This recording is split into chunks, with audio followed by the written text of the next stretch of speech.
کسی زمانے میں ایک گاؤں میں ایک غریب آدمی رہتا تھا۔ اس کا نام اسلم تھا۔ وہ رسیاں بیچ کر اپنا اور اپنے بیوی بچوں کا پیٹ پالتا تھا۔ ایک روز اس کی دکان پر ایک سوداگر آیا۔ سوداگر کے ساتھ اس کا ایک دوست بھی تھا۔ اسلم ان کو رسے دکھانے لگا۔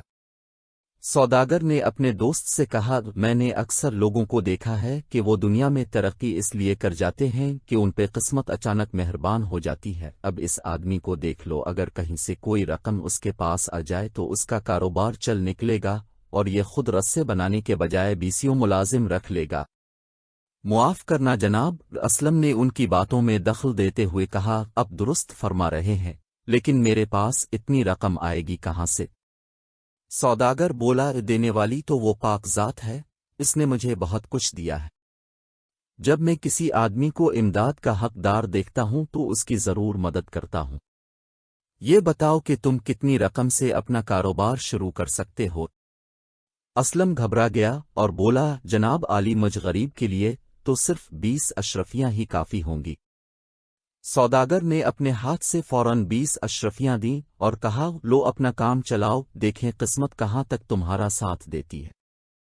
اس سے پہلے کہ اسلم کچھ عرض کرتا وہ دونوں سوداگر جلدی سے باہر نکل گئے۔ اسلم کچھ دیر تک تو اشرفیوں کو حیرانی سے دیکھتا رہا، پھر گھر جا کر ان کو آٹے کے مٹکے میں چھپا کر رکھ دیا اور سو گیا۔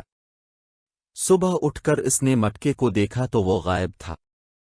اس نے بیوی کو آواز دی، آٹے والا مٹکا کہاں ہے؟ وہ تو میں نے حجام کی بیوی کو دے کر اس سے مہندی خرید لی ہے۔ ارے احمق، اس میں تو 20 اشرفیاں تھیں، جا اور بھاگ کر واپس لے آ۔ اسلم کی بیوی بھاگم بھاگ حجام کی بیوی کے پاس پہنچی تو معلوم ہوا کہ اس نے مٹکے کو کباڑ کی دکان پر بیچ دیا ہے۔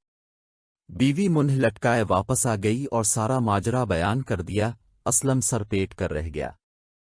ایک دن وہ دونوں سوداگر ایک بار پھر اس کی دکان پر آئے تو انہوں نے دیکھا کہ اس کی دکان ویسے کی ویسی ہے۔ ان کے پوچھنے پر اسلم نے سارا ماجرا بیان کر دیا۔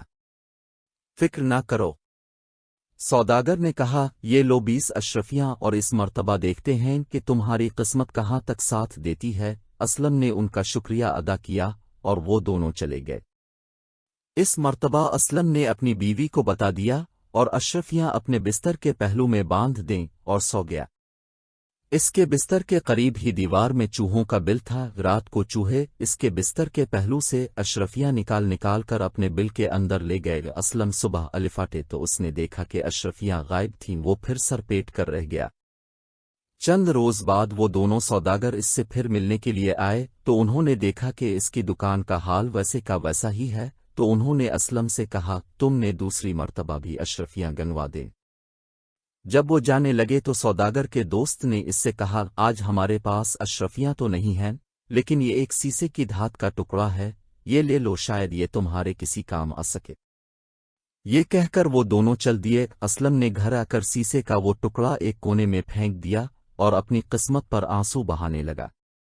آدھی رات ہو چکی تھی کہ اچانک دروازے پر دستک ہوئی۔ اسلم دروازے کی طرف بڑھا، وہاں مچھیرے کی بیوی کھڑی تھی۔ وہ بولی، میرا شوہر مچھلیاں پکڑنے کے لیے جال تیار کر رہا ہے، کل صبح اس کو مچھلیاں پکڑنے جانا ہے۔ بدقسمتی سے ہمارے پاس جال کے ساتھ لٹکانے کے لیے کوئی وزن نہیں ہے، کیا بھائی صاحب اب کوئی بات دھات کا ٹکڑا دے سکتے ہیں؟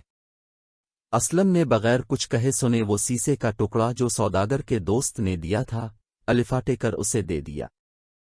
اگلے روز مچھیرے نے ہزاروں مچھلیاں پکڑیں اور پھر اس نے سب سے بڑی مچھلی دے کر اپنی بیوی کو اسلم کے گھر بھیجا۔ اسلم کی بیوی نے مچھلی کے قتلے کیے تو اس کے پیٹ میں سے ایک چمکدار پتھر نکلا۔ پتھر کی چمک اتنی زیادہ تھی کہ اسلم کو رات کے وقت اپنے گھر میں دیا جلانے کی ضرورت محسوس نہ ہوئی۔